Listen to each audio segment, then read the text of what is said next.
Selamat jumpa kembali di Renungan Harian yang disusun oleh Pastor Crispinus Silalahi berdasarkan kutipan kitab suci hari ini. Saudara-saudari terkasih dalam Kristus, semoga Tuhan memberimu damai. Seneng banget rasanya bisa bareng-bareng lagi mengeksplorasi renungan kita hari ini yang kebetulan bertepatan dengan hari kedua Novena Pentakosta. Materi kita hari ini benar-benar punya makna yang luar biasa indah, jadi yuk kita langsung aja selami lebih dalam. Coba deh, pernah nggak sih teman-teman benar-benar pikirin sejenak soal ini? Di sepanjang hidup kita, udah berapa kali ya kita menutup sebuah doa pakai kalimat dalam nama Yesus kami berdoa atau demi Kristus Tuhan dan pengantara kami? Ratusan kali? Atau jangan-jangan udah ribuan kali? Seringnya kalimat ini tuh keluar begitu aja secara otomatis. Begitu mata terpejam dan tangan terlipat, kita mengakhiri doa dengan frasa ini murni karena udah jadi kebiasaan mendarah daging, betul nggak? Nah, ini ngebawa kita ke bagian pertama, rutinitas atau makna mendalam. Janji profetis di masa Novena Pentakosta. Lewat Injil Yohanes hari ini, Yesus tuh sebenarnya lagi menantang kita buat keluar dari mode autopilot tersebut. Di situ, Yesus nggak cuma ngasih sekedar kalimat penutup doa yang manis loh. Dia lagi ngasih sebuah janji profetis yang benar-benar menguatkan. Bayangin aja, dia bilang apapun yang kita minta ke Bapa dalam namanya, itu bakal diberikan.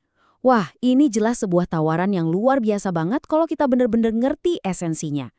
Sayangnya nih sering ada mitos yang tanpa sadar kita yakini. Kita malah jadiin nama Yesus itu kayak semacam kata sandi sakti, semacam password ajaib gitu buat ngebuka gudang berkat Tuhan. Seolah-olah kalau kalimat itu nggak diselipin di akhir doa, pesanan kita bakal di-reject sama Tuhan. Terasa sangat transaksional kan?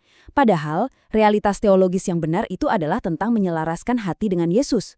Meminta dalam nama Yesus itu jelas bukan rapalan mantra sihir, tapi lebih ke sebuah ajakan, sebuah undangan buat menyingkronkan detak jantung kita dengan detak jantung Kristus sendiri. Terus mari kita masuk ke poin selanjutnya buat ngebangun pemahaman kita. Mengenakan pribadi Kristus. Bapa melihat putranya di dalam kita. Jadi secara praktisnya gimana sih?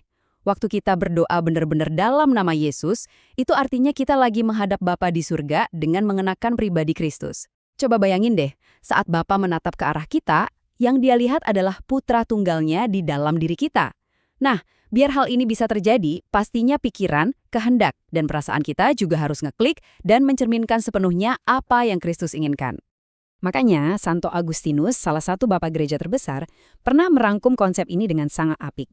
Apapun yang kita minta yang bertentangan dengan keselamatan kita, itu bukanlah meminta dalam nama Yesus. Poin krusialnya tuh di sini. Sebuah doa yang sejati, yang benar-benar diucapkan murni dari pikiran dan perasaan Yesus, itu secara otomatis bakal menyingkirkan permintaan-permintaan yang receh dan dangkal. Kita nggak bakal lagi minta kekayaan duniawi yang fana, nggak bakal mikirin hal-hal yang egois, apalagi sampai nyelipin permintaan buat balas dendam. Nggak akan.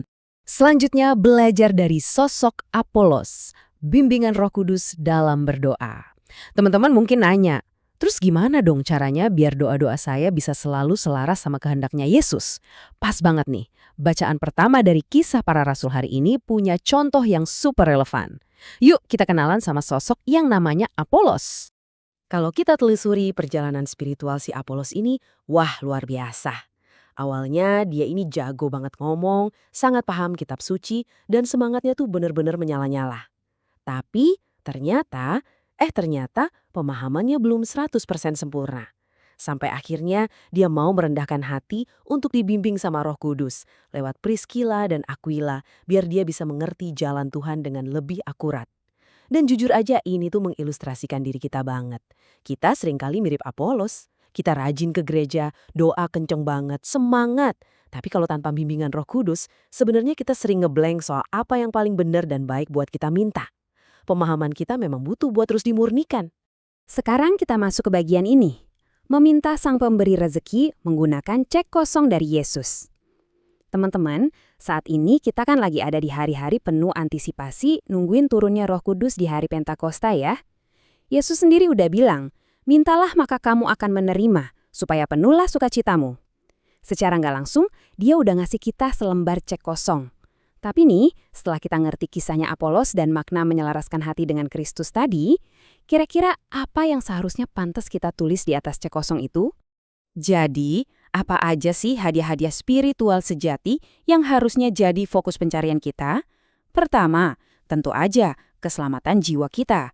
Terus, damai sejahtera yang benar-benar melampaui segala akal. Lanjut, Kita butuh kekuatan buat teguh mikul salib kita sehari-hari, karena ya itulah yang Yesus sendiri lakukan. Dan pastinya cinta kasih. Ingat ya, berdoa dalam nama Yesus itu bukan momen buat ngakalin Tuhan supaya dia menuruti wishlist duniawi kita.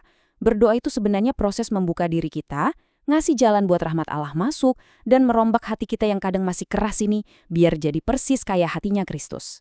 Saudara-saudari, pesannya cuma satu. Jangan pernah lelah buat berdoa, karena Bapa di surga itu sayang banget sama kamu.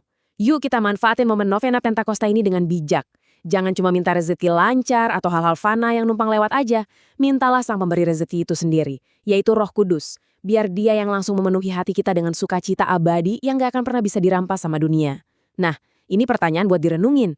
Pas teman-teman berdoa malam ini, apakah masih sekedar minta berkatnya aja? Atau udah siap nih buat minta sang pemberi berkat itu sendiri? Semoga Tuhan memberi engkau damai dan kebaikan.